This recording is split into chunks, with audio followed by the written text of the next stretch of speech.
2025 भर्तियों का वर्ष आज ही सुनिश्चित करें अपना सिलेक्शन और डाउनलोड करें तैयारी कर लो ऐप। नमस्कार, एजुकेशन नगरी में आपका स्वागत है और मैं हूं आपके साथ विनीत। राजस्थान लोक सेवा आयोग द्वारा करवाई जाने वाली राजस्थान की सबसे बड़ी भर्ती आरएएस में एक ऐसा मामला सामने आया है जिसने हजारों अभ्यर्थियों को नौकरी से वंचित कर दिया। जी हां, मैं ऐसा इसलिए बोल रहा हूं क्योंकि एक छोटे से नियम की वजह से सालों तक मेहनत कर परीक्षा देने वाले अभ्यर्थी भर्ती से बाहर हो रहे हैं। एक नियम हजारों लाखों युवाओं का करियर बर्बाद कर रहा। दरअसल आरपीएससी ने पिछले 2 सालों में परीक्षा पैटर्न में एक अहम बदलाव किया है। अब सभी प्रश्नों का उत्तर देना अनिवार्य कर दिया गया है, वो भी खास 5 विकल्प वाले पैटर्न के तहत। यानी अगर कोई सवाल नहीं आता तो भी 5वां ऑप्शन यानी कि नन ऑफ दीज को टिक करना जरूरी है। लेकिन अफसोस की बात है कि हजारों कैंडिडेट ने इस नियम को हल्के में ले लिया और परिणाम स्वरूप आरएएस प्री 2023 और 2024 में ही 3600 से ज्यादा अभ्यर्थी अयोग्य करार दे दिए गए। यानी इतनी मेहनत के बाद एक झटके में ये अभ्यर्थी बाहर हो गए। चलिए अब इस मामले को थोड़ा और गहराई से समझते हैं। तो सबसे पहले बात करते हैं आरएएस प्री 2023 की। इसमें 1 अक्टूबर को परीक्षा आयोजित की गई और इस परीक्षा में करीब 19,000 अभ्यर्थियों को मुख्य परीक्षा के लिए सफल घोषित किया गया।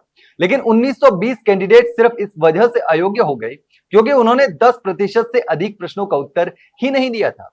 यही गलती आरएएस प्री 2024 में दोहराई गई, जिसमें 1680 अभ्यर्थियों ने फिर से अयोग्य करार दिए गए।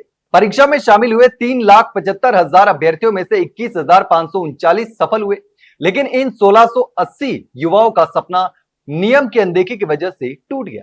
और यह मामला सिर्फ आरएएस परीक्षा तक सीमित नहीं है। आरओईओ यानी कि राजस्व अधिकारी और अधिशासी अधिकारी भर्ती परीक्षा 2022 में भी यही नियम लागू था और इस परीक्षा में 300 कैंडिडेट को अयोग्य करार दे दिया गया, जिन्होंने जरूरी प्रश्नों के उत्तर नहीं दिए थे। इतना ही नहीं, प्रधानाध्यापक एवं कोच परीक्षा 2024 हिंदी और अंग्रेजी विषय में भी कुल 923 परीक्षार्थियों को अयोग्य करार दे दिए गए।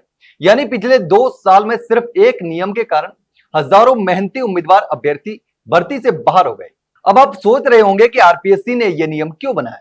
तो दरअसल आयोग ने 2022 की प्रधानाध्यापक परीक्षा के दौरान एक बड़ी गड़बड़ी पकड़ी थी।